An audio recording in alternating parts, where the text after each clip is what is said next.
And don't forget, these are the cheapest form of loan you can get anywhere. They are concessionary loan at 2.8%.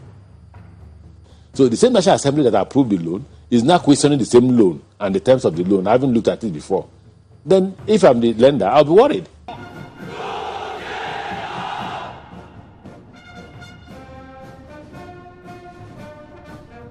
All right now I want to talk about Amaechi and the money he wants to borrow from China, Even though very recently, I don't know if you saw his interview on AIT, he actually denied that Minister for Transport does not sign loans. That is actually the finance minister, because that's what Nigerian leaders do when they are in the light. They try to shift the blame to someone else.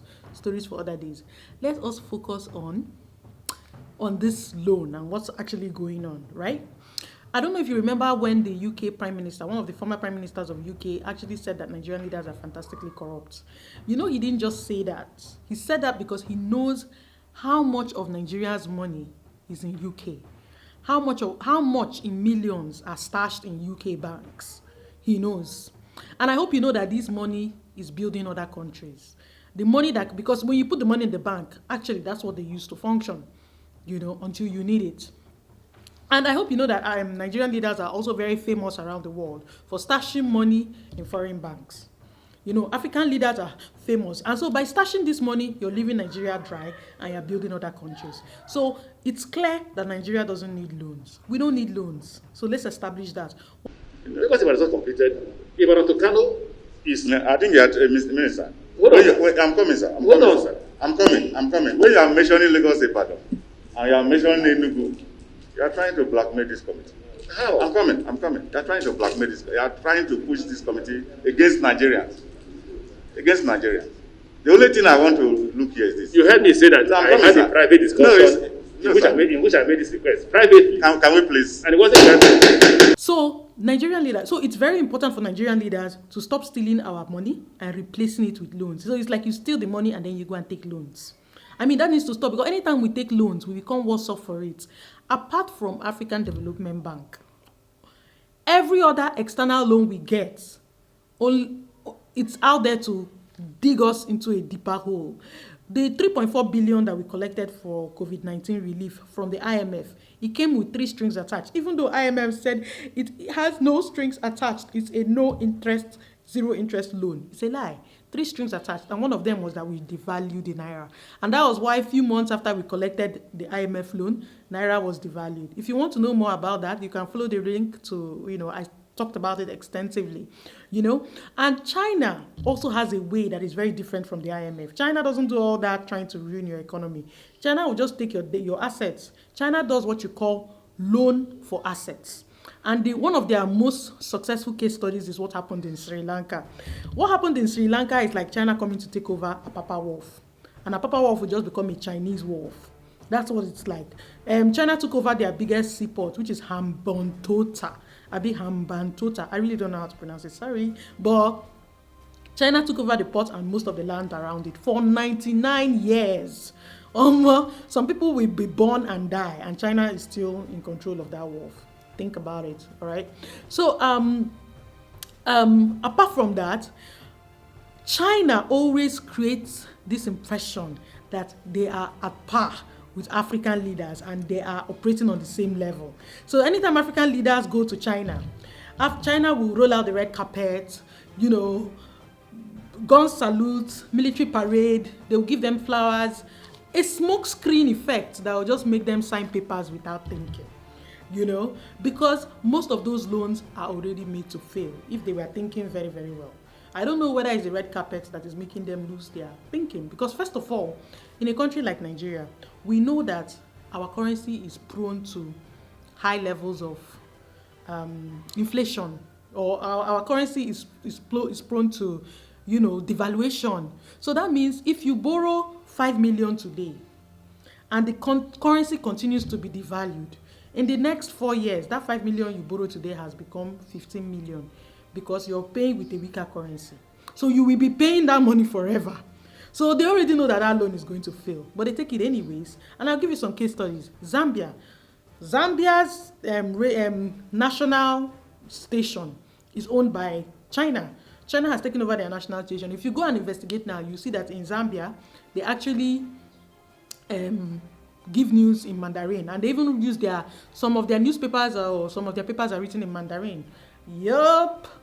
Like, the equivalent of NEPA and PHCN in Nigeria, the Chinese counterpart of it, called, I think Zesco or what, it's taken over by China as well. And of course, their copper mines as well is also taken over by China. What else? Another country, Angola. Angola is owing China $25 billion, right? And guess how Angola is paying for that money? Angola is paying in oil. So while China didn't really take any assets belonging to Angola, China is collecting their money in oil. And Angola will pay for that money forever. So Angola is paying back that money in oil. If you move to Kenya, Kenya is owing China and they are at risk of losing their seaport, Mombasa seaport. So people are really mad. Kenya is doing everything they can to pay the money. The situation is still ongoing as it is. We're still going to see how that turns out, but that's the situation in Kenya right now. They are at risk of losing their seaport. And Kenya and China don't play, man. China is going to take what they say they are going to take, all right? So Nigerians, we're just driving ourselves into a trap, period. And the most painful part of it is that most of these loans are not used to do anything useful. How will you come and sit down and be building trains and building trains? And where the train they go? Where is the train going to? You are building bridges, you are building train. Of what value is that train going to add to the normal man on the streets? Waiting concern. What will that train do for Musa at the gate? I'm sorry. Because what Nigeria needs, if you are taking that loan that on something that will be beneficial to the economy, it makes more sense. For instance, you need a loan to power Nigeria, to make sure that every Nigeria has electricity, at the very least, 24 hours or 18 hours a day. And you want to upgrade electricity to that level, maybe 24 hours a day. That's a loan worth fighting for. Or you want to take a loan to build the refineries, rather than spending millions to import fuel. Now, that's a conversation we need to have. Or you're taking a loan to build a Ajaokuta steel mill, knowing fully well that we spend millions importing copper rod when we have a steel mill that is lying idle in Nigeria. Now, that's a conversation we need to have, but you're taking loans to build a project so that you can write your name on it and say, oh, Buhari built it. It makes no sense. I don't know if you get what I mean. It's a senseless project. So that's what's up with Nigeria and with many African leaders. They like legacy projects that add no value to the lives of ordinary people. In Nigeria now, if you're taking a loan to dredge the seaport in Onitsha so that we can have a second seaport, because there's really no reason why the seaport in Onitsha cannot function when we have so many businessmen in Onitsha, Innocent and the rest of them. Let the sea dock there so that Apapa will be decongested and we have more options and it will help the economy. African leaders like legacy projects, and that is the reason why Kenya has a rail called Rail to Nowhere, where they built a rail, but nobody they use the rail. So people are not even using the train because people feel it is better to use the bus because it's cheaper. The train they built was so expensive, the people cannot afford it. At first, they tried to force people refuse to use it. People are going with their regular transport. You know what I mean? So that's how they termed it, the Rail to Nowhere. And that's what it is. Another point that you need to note is that anytime China comes into your country and they are executing a project on Chinese loans, they are going to use Chinese managers. They are going to import all Chinese raw materials. Most of the time, China will ask to be exempt from utilities. That means they will not pay for water and they will not pay for light and they will not pay tax.